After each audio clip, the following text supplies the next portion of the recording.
This is our 04 Nissan Murano. It's got 152,000 kilometers on it, so about 110,000 miles. We bought it as is. This is generally when I start looking at vehicles because they've depreciated so much. Now I can afford them. My buddy bought this one so far to date with 150,000 K on it.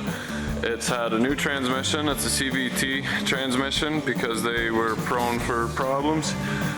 The previous owner did that, so we figured he'd get a good deal on this one. To get it safetied, we had to replace the subframe because the evaporator leaks the air conditioning water right onto the subframe where it sits in the frame and it rots the frame out.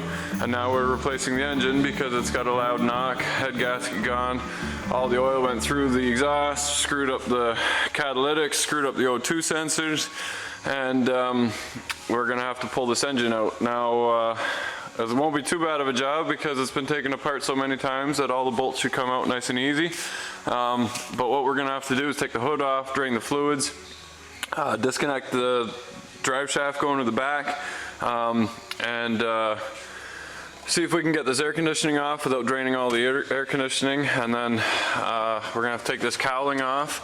The better hoist to do a job like this is a 2-post hoist because you can take the whole body and lift the whole car off of the subframe.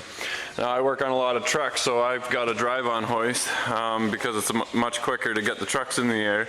So I do have a crane, so what we're gonna have to do is drop the subframe down onto the hoist and then take all this plastic off, and generally I go on the strut towers, and with my crane I pick the car up and I roll the car backwards and leave the engine sitting there. Then once we get at the engine, we can pull the engine off the transmission and the transfer case, and then we've got another one from the wreckers here with 112,000 on it, so it should be a good 40,000 K before that one blows up. So on a Murano here, we've taken the cover off the top. Now I can get at my strut bolts. I'm gonna put a chain around here and I'm gonna lift the body off. Body probably can't handle being lifted from here with the engine still attached, but with no weight on it, there's no problem lifting from the strut towers, as long as your windshield's still in. If your windshield's out, you might put some strain on the body. We've disconnected our wire harness. I generally don't mark anything because they only go in one spot. If you manage to flip these two around and plug them in, well, you're very impressive, and at the same time you shouldn't be a mechanic. The wire harness is loose, everything up top here. Now we can go underneath and we can disconnect everything from the bottom. I've disconnected our coolant hoses and our fuel lines, your main line and your return line. And your air breather, disconnect the battery, of course. That's the second thing you do after you disconnect or pull out your fuel pump fuse, and then disconnect the battery and then put that fuse right back in again, because otherwise you wonder why your car's not starting when everything's done. So we're gonna lift it up, we're gonna pull the tires off, we're going to disconnect our struts. Generally just 2 bolts on the struts, unless Nissan does something stupid, and then that'll disconnect the top half of the car from the tires assembly. We're going to take our exhaust off and take our drive shaft off, and then we're going to drop the subframe down. So here we go. I've got everything disconnected on the subframe, the engine and transmission. We're about ready to pull them out the bottom. This is where the hoist gets in the way though. I got drive-on hoist, which is handy because it's a tool bench, but it's not handy if you want to pull the body off and leave the subframe on the ground. So I've got the scissor jacks in the middle. I'm gonna have to block up the car, drop the jacks down, block them higher, and then lift the car up so I can get the tractor and pull the subframe out from the front. It's easy to do the torque converter bolts when it's all together yet. It's easy to turn the engine and that and when you're working underneath it, so do that first. As you're going, grab every wire and hose and make sure there's no tension on anything as you're lifting the body up. Do it in 2-inch increments or so. And every time you're able to get at something like a hose, you see a hose, disconnect it.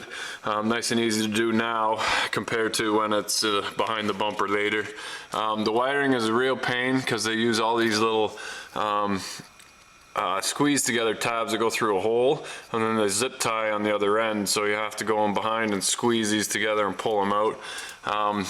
It's the end of March. I figured I could turn the heat off in the shop, save some money, and it's freezing rain outside, so it's not nice working. It makes the plastic cold and brittle, and it snaps easier too, so just keep that in mind. But we're gonna lift this up and take the tractor, pull it out, pull the engine out, and start dressing our block that we got from the wreckers. Move everything over so they look identical, and then pop everything back in again. So here we go. These are 2 of the 3 catalytic converters found on our Nissan Murano. Now, a catalytic converter's job is to take the exhaust gases and get rid of the carbon monoxide as best as it can. It works best when it's hot, and it doesn't start working until it hits about 600 degrees Fahrenheit. Now, the hotter it gets, the better it works, but the worse your oxides of nitrogen or your NOS is. It used to be that they checked the exhaust gases coming out of the tailpipe when we went for an emission test. Now they're just plugging into the computer, and really your engine light, when it comes on, all it's telling you is that there's something wrong with the emissions. There's nothing wrong with the drivability of the engine. Generally it's all exhaust related. So what you'll find is an O2 sensor in front and behind the catalytics, and it's comparing the gases going in and coming out to seeing how well the catalytics are functioning. Now this one's got all oil through it because we've had an engine issue, so we have to replace that. This catalyst is actually loose inside here, and this one was probably setting a code before already. So we're going to run to the wreckers and grab them because they're pretty unique shape, and unfortunately as soon as they go to the wreckers they get scrapped, only because this catalyst never disappears or stops working. So I've heard that there's precious metals in there. Nobody cares about the precious metals. They only care that they can take this catalyst out of this 10-year-old catalytic converter and pop it in a brand new one again and hit the road the next day. So they all get scrapped in the States. We get a better price over the border there. We're going to take our O2 sensors out, keep them for spares. You never know, they're expensive, but maybe the customer is up for it, he can replace them, but we'll go from there. But that's your breakdown on a catalytic converter. This is our Murano engine and transmission sitting on a stand. This is a stand I buzzed together real quick for our GTO to hold the body on while we worked on the frame. But upside down, it works as a decent engine stand. It's not as simple of a job as I'd hoped. You can't just pull the subframe out and take the engine apart. Generally there's a row of bell housing bolts. You undo your torque converter and you pop the engine out. Probably 1 mount on the engine, usually 1 or 2 on the transmission. But this one, there's a bolt right back in here that I can't see. I'm looking at the scrap engine, I know there's threads there, so what I'm thinking is the transmission has to be split right down the middle here, and then you can look inside this little adapter plate, more or less what it is, and then you can get at this bolt here. So now the transmission's got to come apart, probably all new oil. The oil's probably 30 bucks a liter. So yeah, it's a lot more involved. So if you don't have decent tools and decent knowledge of how this stuff works, you're in for a giant job way over your head. Another shop quoted them $6 grand for 3 new cats and a new used engine, and I can see why, because this is a giant pain in the neck. I like putting my engine side by side so that I can move the stuff over from one to the other and make the engine look identical as it's going. Now I'm looking at the bell housing bolts here that hold the transmission in place, and I can get at every bolt except for this one right here, and it is actually blocked by the transmission. So I thought that I would have to split the transmission right here to be able to get at the bolt there. Now instead, I drilled a hole into my engine because it's scrap anyway, it wouldn't hurt anything, but I can actually see the threads on the other side of the hole there. There's no bolt in that spot. So I thought I'd have to split the transmission here to get at that bolt. I would have been pretty pissed off if I made it that far and realized that there's no bolt in there. I don't know whether it's Nissan's policy to just put a bolt in every other hole, but what led me to that was I I'd have to split it here.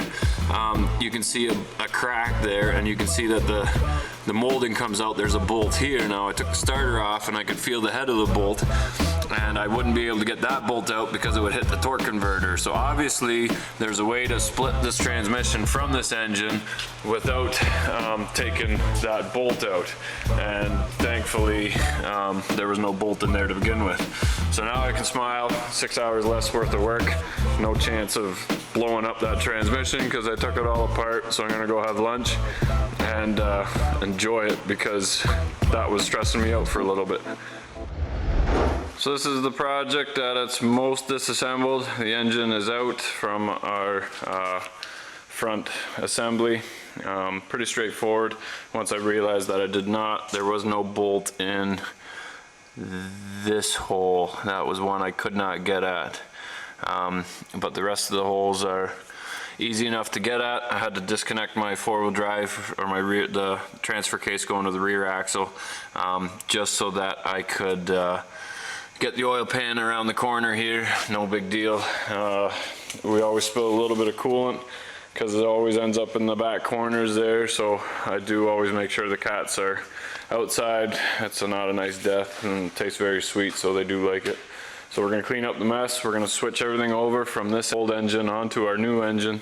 We're going to put some new plugs in there, move the air conditioner, our AC compressor, alternator, everything over, and all of that's pretty straightforward. If you've been able to get this far with your project, then you'll be able to handle that. We'll take some more videos when we're ready to put back in the car again.